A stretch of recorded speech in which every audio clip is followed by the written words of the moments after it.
বগরাহাটের পাশাপাশি ছোট জাগুলিয়ায় একটি হিয়ারিং সেন্টারের ছবি সরাসরি তুলে ধরবো আপনাদের সামনে। আমাদের প্রতিনিধি সমীরণ পাল সেখানে রয়েছেন। সমীরণ, কি ছবি এই মুহূর্তে সেখানে?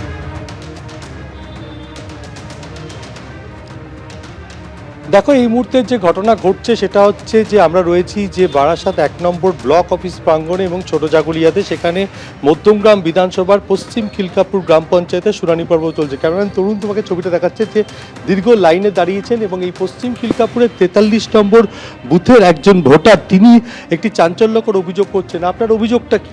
আমার অভিযোগটা হলো, এখানে অধিকাংশ আমাদের নেতাজি পল্লী, নমশূদ্রপাড়া, মতুয়াপাড়া অধিকাংশ বিজেপি মাইন্ডেড। এবার কেউ অ্যাক্টিভলি করে, কেউ করে না, যেরকম আমি অ্যাক্টিভলি করি। সেই কারণে কি করেছে, প্রথমে তৃণমূলের যারা BLA-2 মেম্বার আমাদের পাঠের পশ্চিম খিলকাপুর গ্রাম পঞ্চায়েতের প্রধান, অন্যরা যারা পদাধিকারী আছে তারা এসে আমাদের BLO স্যারকে বললো, তারপরে যারা ফটো আপলোড করছে এখানে হিয়ারিংয়ের পরে তাদেরকে পার্সোনালি ডেকে আমার বিরুদ্ধে অবজেকশন জানিয়েছে যে এই ব্যাপার বেছে যে বিজেপি মাইন্ডেড এর নামটা বাদ দিতে হবে। আর এখানে এসে আমাদের যে BLO প্রথম থেকেই আমাদের যখন নামগুলো করছিল ফার্স্ট লিস্টের আগে থেকে, সুজিত মণ্ডল তৃণমূলের একদম দলদাস, মানে কি বলবো, ক্যাডার টাইপের পরিণত হয়েছে। সে বেছে যারা বিজেপি মাইন্ডেড তাদেরকে বলেছে বাদ দিতে। সঞ্চিতা, আমরা সরাসরি কথা বলার চেষ্টা করব। ইনি তো অভিযোগ করছেন যে বেছে নাম রাখার কথা। কি বলবেন? না, আমাদের ক্ষেত্রে না, এখানে এই প্রশ্নই নেই। উনি তো নিজে অ্যাপ্লিকেন্ট এসেছিলেন হিয়ারিং। আমরা আমাদের মতন যেইভাবে নির্বাচন কমিশনের ইনস্ট্রাকশন আছে সেইভাবেই কাজ করছি। একটা পিসফুলি কাজ হচ্ছে। কারণ আমরা আপনার এই অভিযোগ উনি অভিযোগ করছেন ওনার ব্যক্তিগত ব্যাপার। BLA-2 এখানে ছিল না। এইবার যদি কেউ উনি এসে যদি এখানে দাঁড়িয়ে থাকে তা আমরা তো কিছু করতে না, আমাদের কাজ আমরা করছি। আমি সরাসরি জানার চেষ্টা করবো সুজিত মণ্ডল BLO, উনি অভিযোগ করছেন আপনি নাকি বলছেন নাম বাদ। আমি নাম বাদ, আমি কি নাম বাদ দেওয়ার আর রাখার মধ্যে কেউ? নাম বাদ দেওয়ার আর নাম বাদ দেওয়ার জন্য তো এখানে উনি অভিযোগ, ওটা ওনার পার্সোনালি এলিগেশন দেওয়ার ব্যক্তি। ওনাদের সবাইকে জিজ্ঞেস করেন। আমি কারোর সম্বন্ধে কিছু বলেছিলাম, জিজ্ঞেস করেন। এত লোক দাঁড়িয়ে আছে, তাহলে এনাকে বলেন যে ওনাকে জিজ্ঞেস করেন। আমি আপনার নাম বাদ দেওয়ার কোনো করেছি? সুস্থভাবে কাজ করার জন্য দেখছেন তো, একটি মানুষের অভিযোগ, তার মনে হয়তো কোনো কষ্ট হয়েছে, কিন্তু ওনার তো কষ্টের কারণও নেই। ওনার তো কাগজপত্র। উনি বলছেন BLA-2। আমি তো এই মুহূর্তে, আপনি দেখতে পাচ্ছেন কাউকে? এবার BLA-2 এর যদি নিজস্ব কারোর হয়তো কেউ হিয়ারিং এসেছিলেন কিনা আমি জানি না, সঠিক জানা নেই আমার। দেখা যাচ্ছে যে এখানে অভিযোগ রয়েছে এবং সরাসরি BLA-2 যিনি আছেন প্রশান্ত দাস, তার কাছে জানার চেষ্টা করব যে আপনার বিরুদ্ধে অভিযোগ করা হচ্ছে যে আপনি নাম বাদ দেওয়ার কথা বলছেন। এটা কতটা সত্যি? আপনি কি নাম বাদ দেওয়ার কথা বলছেন? না, তাহলে উনি অভিযোগ করছেন। ওটা তো তার নিজস্ব ব্যাপার। কে অভিযোগ করবে সেটা তার সময় বলে দেবে। নির্বাচন কমিশন স্বচ্ছ কাজ করছে, এখানে অফিসাররা সবাই স্বচ্ছভাবে কাজ করছে। নাম প্রত্যেকের, এখানে প্রত্যেকে হিন্দু, প্রত্যেকের নাম উঠুক, এটাই আমরা চাই। অর্থাৎ তুমি শুনলে যে তৃণমূলের যিনি BLA-2 রয়েছেন প্রশান্ত দাস, তিনি সরাসরি অভিযোগ অস্বীকার করেছেন এবং তার বক্তব্য হচ্ছে কোনোভাবে প্রভাবিত করা হয়নি। এবং যারা দায়িত্বে আছেন এবং সংশ্লিষ্ট যিনি BLO রয়েছেন 43 নম্বর বুথে, তিনি অস্বীকার করেছেন যে কোনো রকম কাজের সঙ্গে তিনি যুক্ত নন। এবং যারা দায়িত্বে রয়েছেন যে একেবারে সমীরণ, অভিযোগ পাল্টা অভিযোগ, একাধিক বিষয় উঠে আসছে। তুমি আপাতত আমাদের সঙ্গে থাকো। আর এই তৃতীয় দিনে SIR এর শুনানি পর্বেও আমরা দেখতে পাচ্ছি যে ভোটাররা তারা বিভিন্ন হিয়ারিং সেন্টারে নথিপত্র নিয়ে হাজির হয়ে গেছে। এখন কাদের আজকে ডাকা হচ্ছে সেরকমই কিছু উদাহরণ আপনাদের সামনে তুলে ধরবো।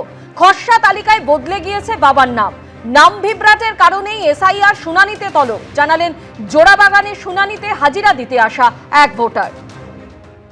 আমাদের বাড়িতে অনেক 3-4টে নারায়ণ আছে। এবার একটা নারায়ণের বাবা আমার বাবার নামে ঢুকিয়ে দিয়েছে। কনফিউশনটা কোথায় তৈরি হলো? ওই যে বাবার নামটা দিয়ে দিয়েছে নিমাই শাহ, আমার বাবার নাম অরুণেশ্বর শাহ ছিল, সেটা 2002 সালে। এইবার হয়েছে কি, এবার 2002 সালে হওয়ার পরে আমি ওটা কারেকশন করে নিয়েছি। করে আমার এখন আদার্স যত কিছু আছে ডকুমেন্টস সবই আমার বাবার নামে আছে। মনে হয় ওর জন্য আমাকে মনে হচ্ছে ডাকলো।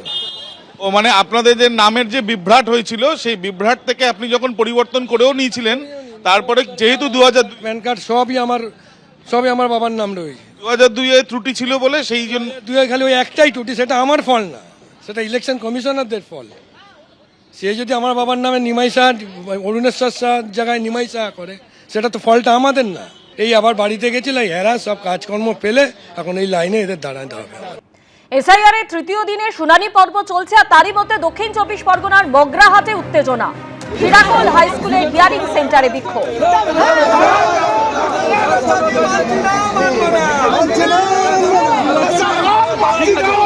আমাদের প্রতিনিধি সরাসরি গৌতম মণ্ডল আমাদের সঙ্গে রয়েছে। গৌতম, কি কারণে বিক্ষোভ?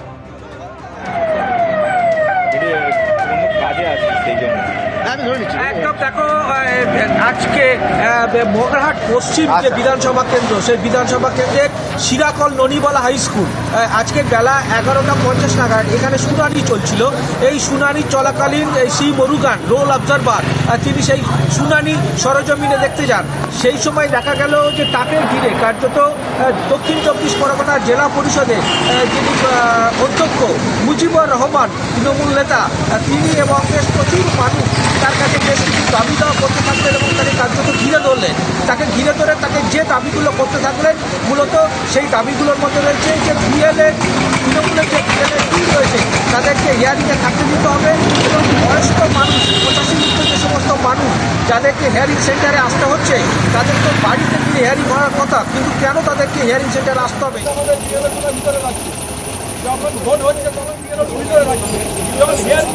শিরাকোল হাই স্কুলের হিয়ারিং সেন্টারের বিক্ষোভ, সেখানে যে ছবি আপনাদের সামনে তুলে ধরছে এবং এখানে একইভাবে বিএলএ-2দের ভেতরে থাকতে দিতে হবে এমনই দাবি জানানো হচ্ছে এবং না থাকতে দেওয়ায় তৃণমূল কংগ্রেসের তরফ থেকে বিক্ষোভ দেখানো হচ্ছে। দক্ষিণ 24 পরগনা তৃণমূল জেলা পরিষদের অধ্যক্ষ মুজিবুর রহমানের নেতৃত্বে চলছে বিক্ষোভ।